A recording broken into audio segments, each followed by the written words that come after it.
Pool players don't have the luxury of letting themselves be influenced in this way. Let's generalize. Ultimately, we can be hit with a lack of enthusiasm anywhere. It can happen in the office, in a factory, or in front of an artist's easel. It happens everywhere, and you've got to do something. In principle, it's helpful to take a closer look at the task that is to be performed. Decide on an aspect relevant to quality and devote your special attention to it. Set your personal standard above the standard expectations. When you set the bar higher, suddenly you're able to remove the dissatisfaction along with the accompanying destructive thought because of your pride in your accurate performance.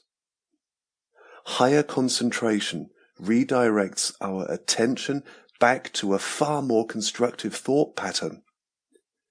Diligence brings satisfaction. I recently read on a sign in an Asian restaurant. This satisfaction is waiting as a reward for the investment of extra effort.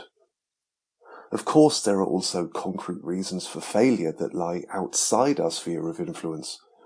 Excuses, on the other hand, are usually linked to concrete and debilitating facts, however, only to distract from the originator of the errors, ourselves.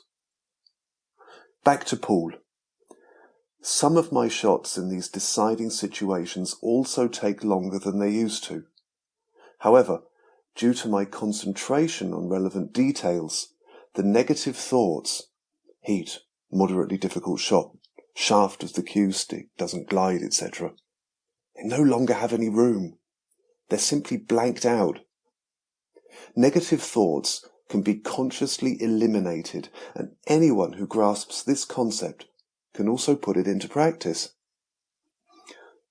I learned this lesson first when sinking the balls in the middle of the pockets. However, the rule also applies for other parts of the game, such as position or safeties, as well as their general improvement.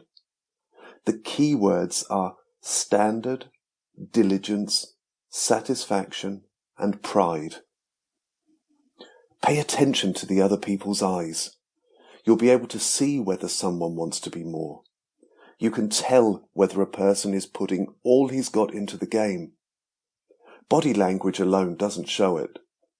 The eyes always reveal the degree of concentration. They don't wander all over the place, and they also don't roll when they're focused on just one thing: the goal.